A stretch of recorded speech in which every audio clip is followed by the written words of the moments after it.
Hey guys, what is up? I'm bringing you a video of an unboxing, review, and installation of the D&D Performance Interior Spline Quick Release and Leather Touring Wheel. I've been wanting to put a quick release in this car of mine forever, and I was deciding between the NRG setup and the D&D setup. Initially, I was actually going to go with the NRG setup, but the reviews I read about the wheels were just not that good. I know NRG is the absolute peak of budget quick releases. You know, they are a leader in the market for a reason and have been around forever, so I assumed their wheels were, and when I started reading about their wheels, I noticed their wheels were bad, so then I was like, well, maybe I'll go D&D wheel, and then I just decided to go with the whole D&D setup instead.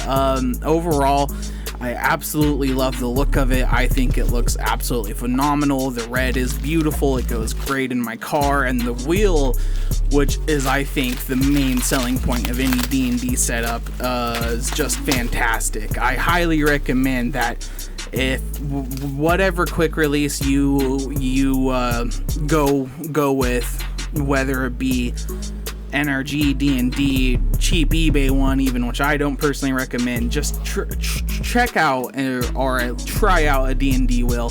For the price, for the budget, for everything, the D&D wheel, it feels great. I've been driving with it some, absolutely feels fantastic. Going from that stock steering wheel to like the smaller diameter aftermarket wheel, at least with how the car feels in your hands, it feels nice.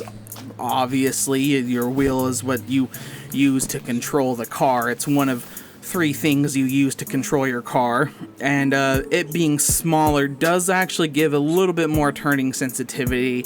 Now, would I say it's the biggest increase ever? Probably not, but I would recommend upgrading with an aftermarket wheel. Out of the box, you can see though it's pretty nice quality. The metal they use to make the quick release doesn't feel cheap. It doesn't feel like it's going to come off while driving or brake, which I think absolutely hands down is the most important part of a quick release. Okay, so now to the installation. First thing you want to do is disconnect the battery, obviously, and then pop that airbag off of your OEM wheel. In the FRS, it's just 3 pins you'd stick a flat blade screwdriver in and try to pop off. Not gonna lie, they were a huge pain in the ass. It took me way too long to find. Eventually I got it though. I was in a race against the sun going down. I was at my girlfriend's house when I got the notification that my wheel was delivered, so I hurried and drove home and was hoping I would beat the sun, you know. So I am in a race for time, but spoiler alert, I don't beat the sun. But once you get those pins off, like I said, huge pain in the ass. Now what you're going to want to do is get that bolt off of the steering wheel. In the FRS, it is 17 millimeters. So get your 17 millimeter bolt, ratchet, socket, whatever. Not a tool guy, and just get that puppy off.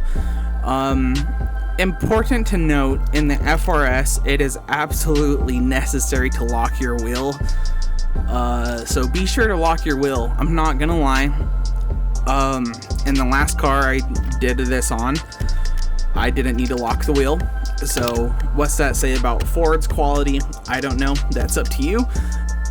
So I didn't think about doing that in this, and it took me way too damn long. But once you get that bolt off, I do recommend either getting it not all the way off, or once you get it off, get it on again about like hand tight with a little bit of room. That way when you have to yank that steering wheel off, it doesn't come and just hit you in the face. So be sure to get that bolt back on a little bit and then just yank it off. The FRS wheel was the hardest wheel I've ever attempted to get off too. It was stuck on there. It was a bitch to get off. I won't lie to you guys. I ran out of daylight and I gave up before I could even get it off. But then I was like, nah, fuck this, man. I'm gonna get it off. So I went back and I angrily yanked it off, paused, I did it off camera though, so I'm gonna move to inside.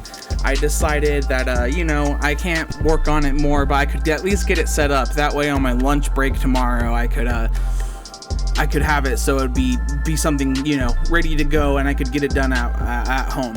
Next thing you're gonna do is, I did go with the cruise control bracket from DND. That way, if I want, I could use my cruise control. I'm not gonna lie, now that it's set up and installed, I'm kind of thinking to myself, I never use cruise control. Why the fuck did I get it? But I guess it is a nice option to have. If you use cruise control, definitely nice that D&D makes this. All you're gonna do really pretty much is just unscrew the cruise control from the stock wheel, get it on to the new cruise control bracket. D&D, they send a little spacer thing for you to put between the bolt on the cruise control and the bracket. That way you can actually bolt it down. You get the cruise control all bolted down, and yeah.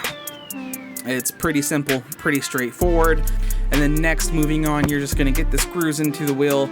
You don't have to do this in the order I did it in. Like I said, I was just trying to do everything I could that night. Not gonna lie, I was very excited. I was like a little kid with excitement. But just put the screws on the steering wheel. Either way, it's gonna be the same process, whether you screw them in off or screw them onto the quick release while it's mounted to your car. You just screw that off.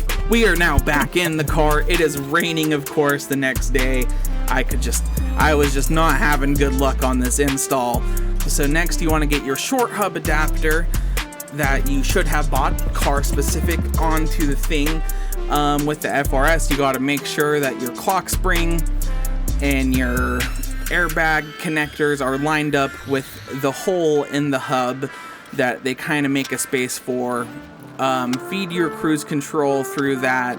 Not gonna lie, I fucked up installing my cruise control bracket on first. I had to take it off. I tried to go cruise control, small connector, plugged in, big connector, feed it through. It's not enough room, you have to do it reverse. And so what I recommend is plug in the big connector first, feed it from the back into the cruise control, and then put 1 or 2 bolts down onto the cruise control so it doesn't slide too much. And then you're gonna put the resistors on the airbag, line up the clock spring with the short hub, and slide it on. Boom, it should slide on. You then ratchet it down, and then put on the quick release, the part that connects to the wheel. And then after that, you know what it is. You just put that quick release wheel right in and you're good to go.